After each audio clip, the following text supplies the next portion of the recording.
Hi guys, this is my dolly Rapunzel. She's beautiful. I watch this all the time. Maybe Llama can read this story for us. Llama, come quickly. Hi, Sara. Hi, Llama. Can you read me a Rapunzel book? That's a great idea. Kids, shall I read you a Rapunzel story? Yes? That's great. Wow, Sara, that's a great idea. And I love your dolly. Llama, can you please read this now? Sure, I'll read it now. I'll go get the book, kids, and I'll start reading to you.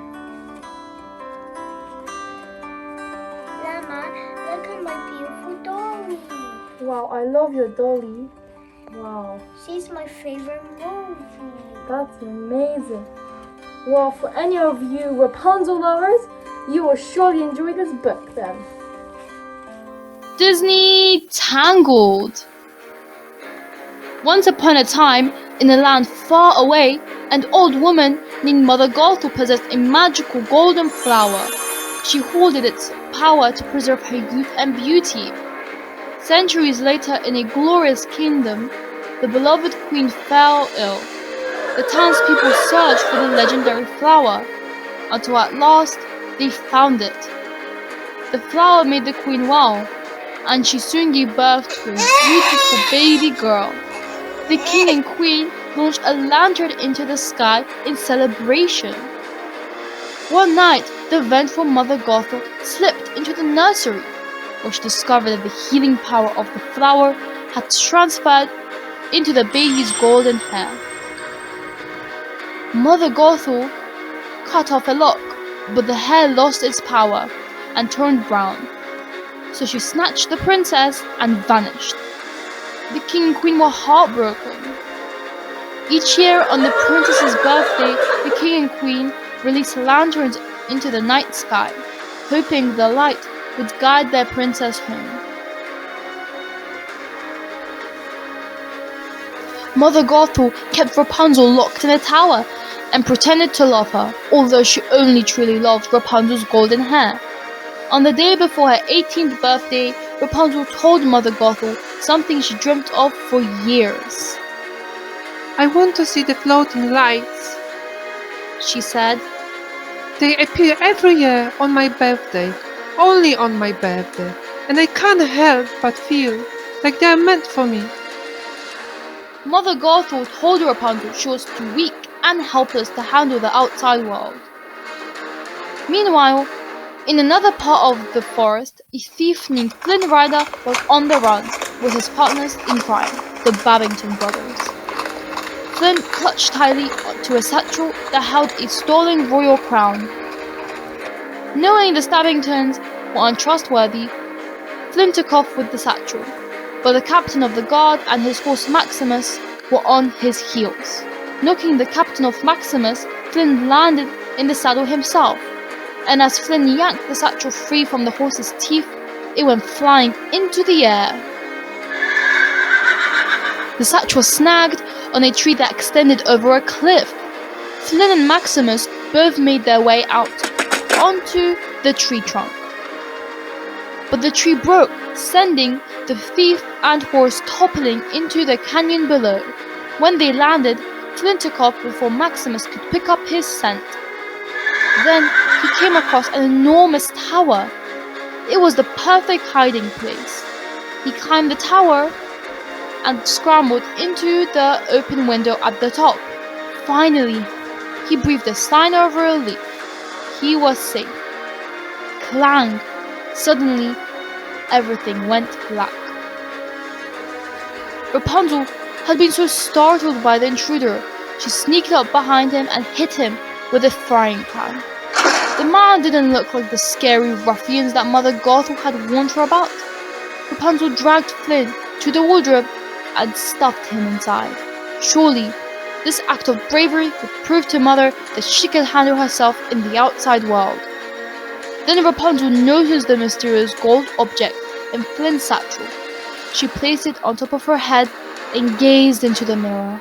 She felt different somehow. Suddenly, Mother Gothel arrived. Rapunzel brought up the floating lights again. We are done talking about this. You are not leaving this tower, ever! Roared Mother Gothel. Ever? Realizing she would never get out of the tower unless she took matters into her own hand, Rapunzel asked for special paint as a birthday gift that would require Mother to leave on a 3-day journey. Mother Gothel agreed and left the tower. Rapunzel dragged Flynn out of the wardrobe and offered him a deal. If Flynn took her to see the floating lights and returned her home safely, she would give him the satchel. Flynn had no choice but to agree. As much as Rapunzel longed to leave the tower, when the moment came, she was terrified. But Rapunzel overcame her fear and leapt. With Pascal, her pet chameleon, on her shoulder, she slid down her hair, stopping just inches above the ground.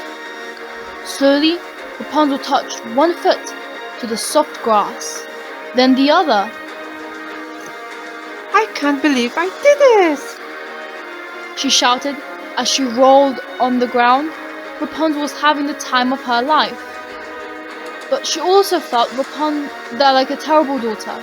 One moment she was running gleefully through a meadow, the next she was sobbing face down in a field of flowers. Flynn tried to take advantage of Rapunzel's guilt by making her feel even worse. Does your mother deserve this? He asked, but Flynn's charms didn't work on Rapunzel. I'm seeing those lanterns. She insisted. Not far from the tower, Mother Gothel saw Maximus. A palace horse? She gasped, seeing the kingdom's sun symbol on Maximus' chest. She thought the guards had found Rapunzel. She turned and frantically raced back to the tower. Mother Gothel quickly realized Rapunzel was gone. Then she saw the crown in the satchel, along with Flynn's wanted poster. Now she knew exactly who had taken Rapunzel, and nothing was going to stop her from finding him. Meanwhile, Flynn led Rapunzel to a pub called the Snuggly Duckling. Inside, the place was filled with scary-looking thugs, and when someone held up Flynn's wanted poster, people began fighting for the reward money. Rapunzel banged her frying pan on a giant pot to get the thugs' attention. She asked them to let Flynn go so that she can make her dreams come true. To Rapunzel's surprise, every one of the thugs had a secret dream too. Outside, Mother Gothel arrived at the pub. She looked into the window and was shocked to see that Rapunzel had managed to befriend a room full of ruffians. Suddenly, Maximus, the royal guards, and the captive Stabbington brothers burst into the pub.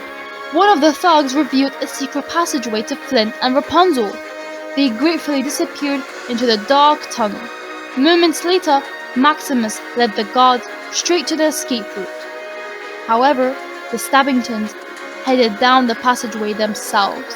They wanted the crown back. Mother Gothel had seen everything and made one of the thugs tell her where the tunnel ended. Flynn and Rapunzel sprinted through the tunnel and skidded to the edge of an enormous cavern.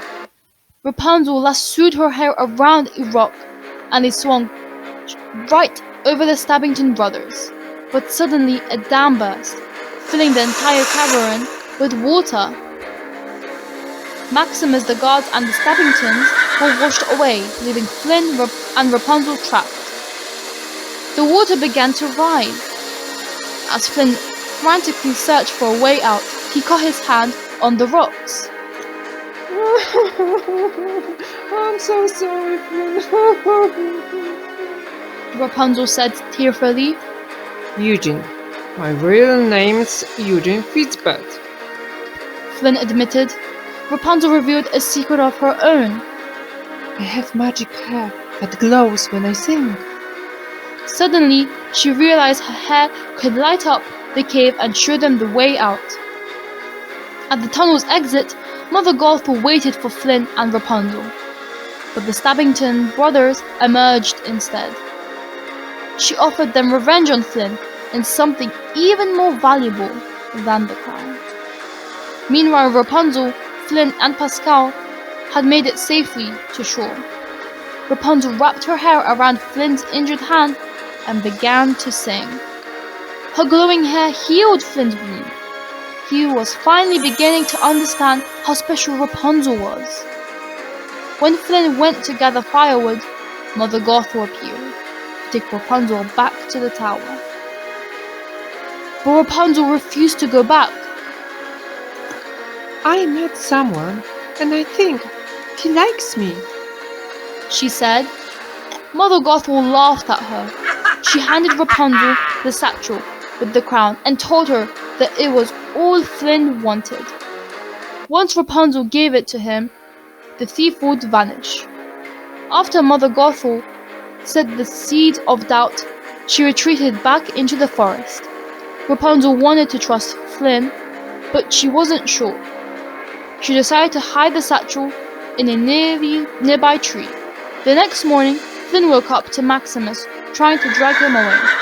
Rapunzel came to Flynn's rescue and talked the horse into letting the thief go free for one more day. Suddenly, the entire kingdom came into view and Rapunzel gasped. Her dream was just hours away from coming true. Rapunzel, Flynn, Maximus, and Pascal entered the gates of the kingdom. The town was the most exciting thing Rapunzel had ever experienced. A little boy greeted Rapunzel with a kingdom flag that had a golden sun symbol on it.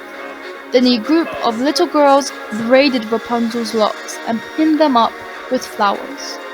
Afterwards, Rapunzel and Flynn joined a crowd as a dance was about to begin. Rapunzel was transfixed by a mosaic behind the stage. It was of the Queen and King holding a baby girl with striking green eyes, just like her own. Let the dance begin. Called an announcer. Rapunzel and Flynn joined hands and began to whirl around the square. After they danced, the couple visited shops and enjoyed the sight. All the while, they were getting to know each other better. It was a wonderful day. As evening approached, Flynn led Rapunzel to a boat and rowed them to a spot with a perfect view of the kingdom. As lanterns filled the sky, Rapunzel's heart soared. She gave Flynn the satchel, which she had kept hidden all day. She was no longer afraid he would leave her once he had the crown. Beneath the glow of the lanterns, Rapunzel and Flynn held hands and gazed into each other's eyes. Then, Flynn spotted the Stabbington brothers watching them. Quickly, he rowed the boat to land. I will be right back. He told Rapunzel as he grabbed the satchel and strode it off. Flynn gave the brothers the crown, but they wanted Rapunzel and her magic hair instead. The brothers knocked Flynn unconscious, tied him to the helm of a boat, and set him sailing into the harbor. The brothers told Rapunzel that Flynn had traded her for the crown. Rapunzel saw Flynn sailing away. She thought he had betrayed her. Rapunzel ran off into the forest, with the brothers in pursuit. Moments later, she heard Mother Gothel's voice. She ran back and found Mother standing over the unconscious Stabbingtons. You were right, Mother, said Rapunzel tearfully. Later, guards found Flynn with the stolen crown and arrested him. Maximus saw everything and knew he had to do something.